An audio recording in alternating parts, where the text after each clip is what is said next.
You were appointed to Ripple's board of directors. As we near the end of 2021, Rosie, I have to ask you, what trends should we keep an eye out in the new year? What are your predictions for, let's say, blockchain crypto space in 2022? Look, the future is already here, right? It's one of my favorite phrases that I use all the time. The train has already left the station.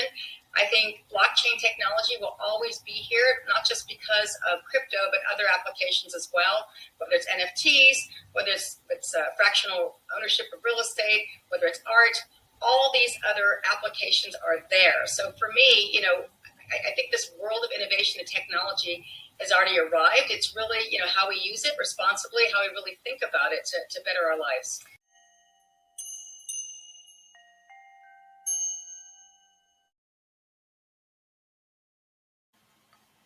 The train has left the station. That was Rosie Rios. Boy, she has really made that tagline her own. She served as the 43rd Treasurer of the United States, and she's currently on the Ripple board. What an amazing story she has.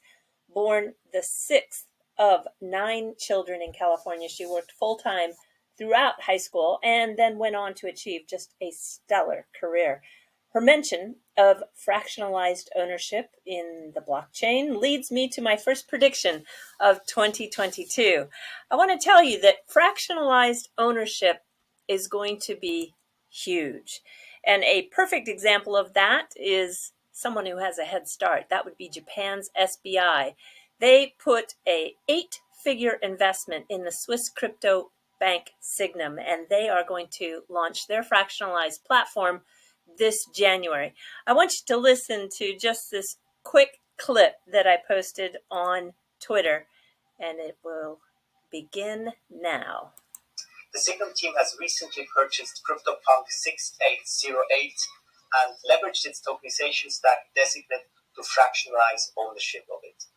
From January onwards, Signum clients will be able to subscribe and trade the CryptoPunk or fractions of the CryptoPunk on our secondary trading platform, Sinex. Our CryptoPunk 6808 will be displayed in our Zurich and Singapore offices for everyone to visit to discuss crypto, digital assets, and NFTs, and we look forward to having you on board and taking you on board for our journey towards future finance. Well, I can tell you that the fractionalized ownership goes way, way, way beyond art. It really does. I want you to just think how big this can be when you can tokenize a real world asset. And the blockchain ensures verifiable end-to-end supply chain tracking as well as liquidity for the trade of that asset, through which we will probably see done by way of NFTs. And these are real world collectibles or investments with a smart contract. Here is an example that is just way out there, but I don't think it is unrealistic.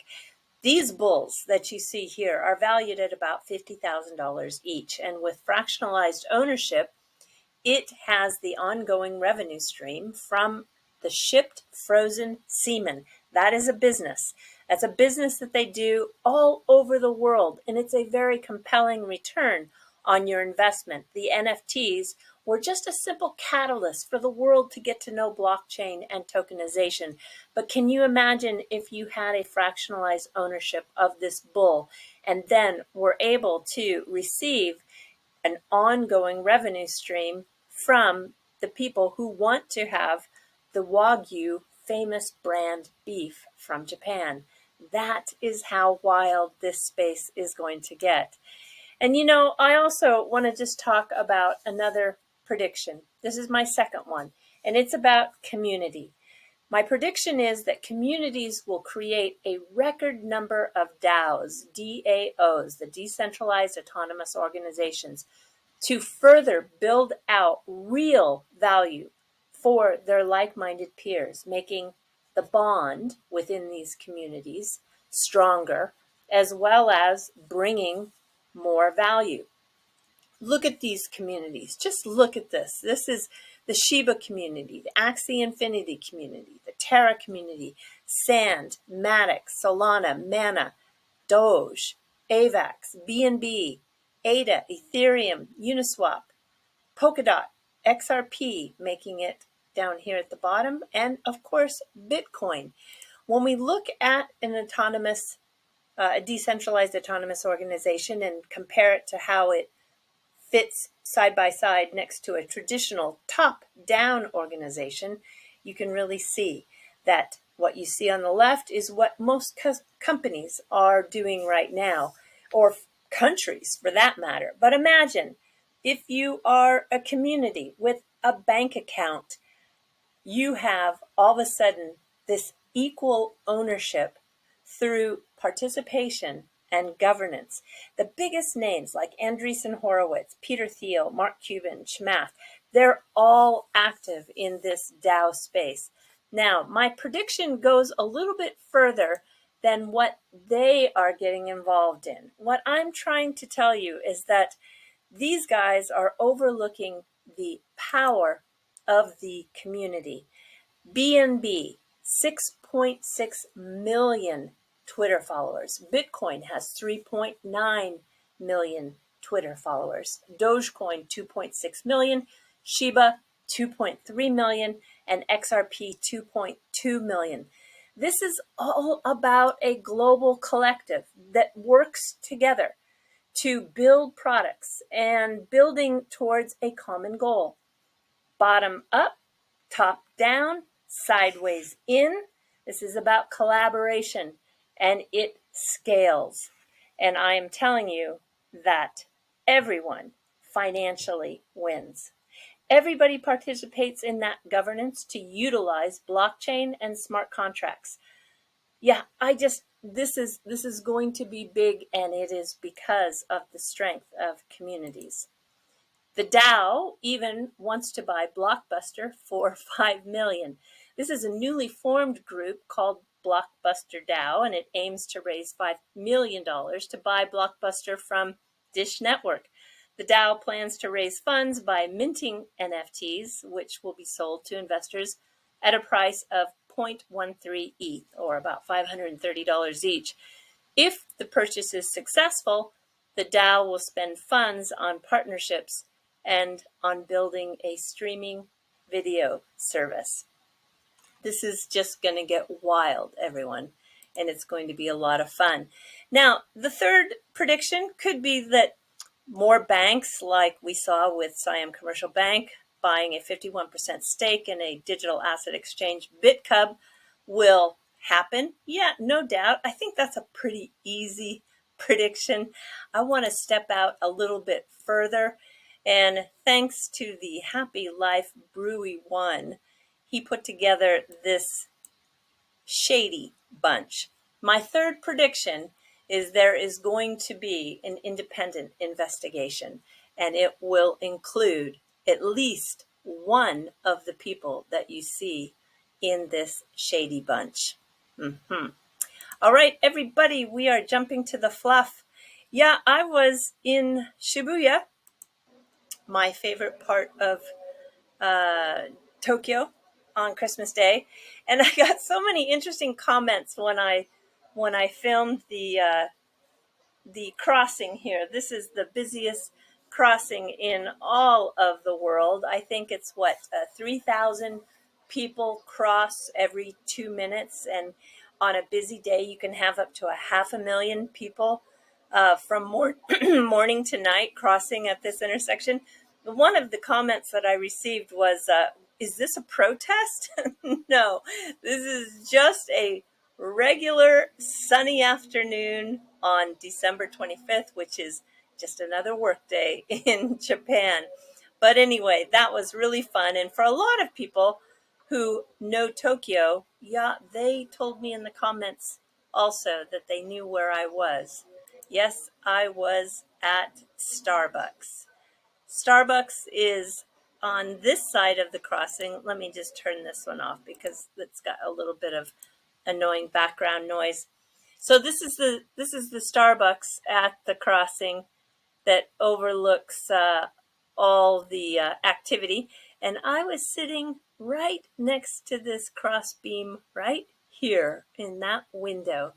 I had a perfect bird's eye view And I also received a lot of questions. Is it true that people in Tokyo eat Kentucky Fried Chicken on New Year's or on Christmas Eve? Yes, it is true. And it all goes back to a tradition that started in 1974 with the first franchise. Somebody overheard an American saying, "I'm just dying for turkey," because turkey is very difficult to get in Japan, in Tokyo. You can get just about anything. And yes, you can get them. There is some international markets near Azerbaijan that you can get a frozen turkey, but not very common. And the reason why it's not common is because they don't have the big ovens here in Japan. That's just not part of the culture. So even if you were to buy one of those big frozen turkeys, I don't know how you would get it baked, except maybe if you had access to a barbecue, right? I think, or I know some people do deep fryers, but anyway, it's just not feasible. So there are a lot of Americans who really get that craving for turkey. You know, I think the French on Christmas Eve, oysters is a tradition. But in Japan, it's from this ad that started in 1974 when the owner of the franchise overheard this comment about how someone just was, substituting Kentucky Fried Chicken for their craving of turkey.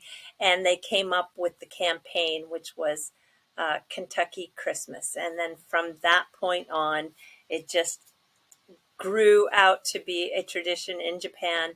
And yes, people do order in advance because the line can be so long. It's best just to put your order in and then go and pick it up. And they've got it down to a really efficient system if you do order that. But one of the coming holidays, of course, is New Year's, and there are lots of traditions around the New Year's time in Japan. This is osechi. This is a beautiful box that is prepared.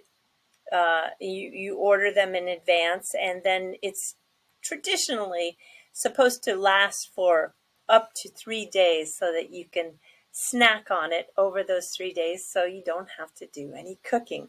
I don't know. I have never been able to get my box to last 3 days, but they are beautiful. They are yummy, and all of them have a meaning for why they are in here. There's basically a symbol behind every piece of food that goes into these osechi boxes. But one of the more interesting, or I would say more fun traditions, is to see the early morning sunrise on New Year's Day. That is very much a tradition, and there's already these maps coming out showing what the weather is going to be like and the exact time that the sun will break in your area of the country.